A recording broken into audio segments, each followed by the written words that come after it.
Pada hari tersebut, Abu Nawas terlihat murung.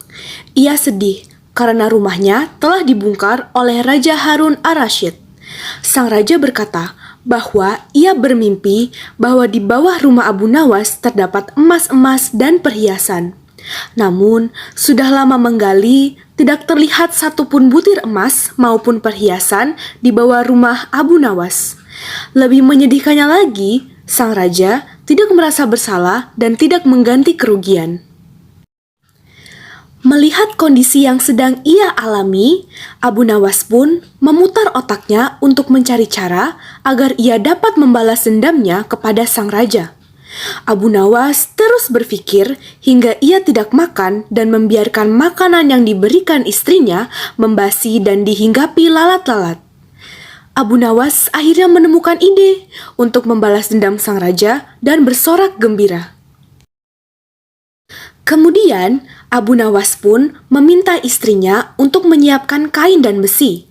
Kain tersebut ia gunakan untuk menutupi makanan yang dihinggapi lalat. Lalu, ia berjalan ke istana raja sambil membawa makanan yang dibungkus kain dan besi. Sesampainya di sana, Abu Nawas meminta izin kepada sang raja.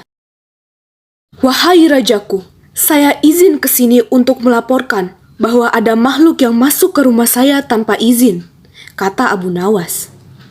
Sang raja pun menanggapi pernyataan dari Abu Nawas. "Siapa gerangan yang masuk tanpa izin itu?" tanya sang raja. "Yang masuk tanpa izin tersebut adalah lalat-lalat, dan saya ingin raja untuk memberi saya izin agar saya dapat memukuli lalat-lalat itu," jelas Abu Nawas. Setelah raja memberi izin, Abu Nawas langsung membuka kain dan membiarkan lalat-lalat yang sangat banyak itu berterbangan ke segala arah di istana. Ketika lalat-lalat tersebut hinggap di barang-barang berharga sang raja, Abu Nawas memukuli lalat-lalat tersebut dan menghancurkan barang berharga sang raja. Raja yang melihat situasi tersebut tidak bisa melakukan apapun dan merasa bersalah kepada Abu Nawas. Ia pun akhirnya meminta maaf atas perlakuannya kepada Abu Nawas.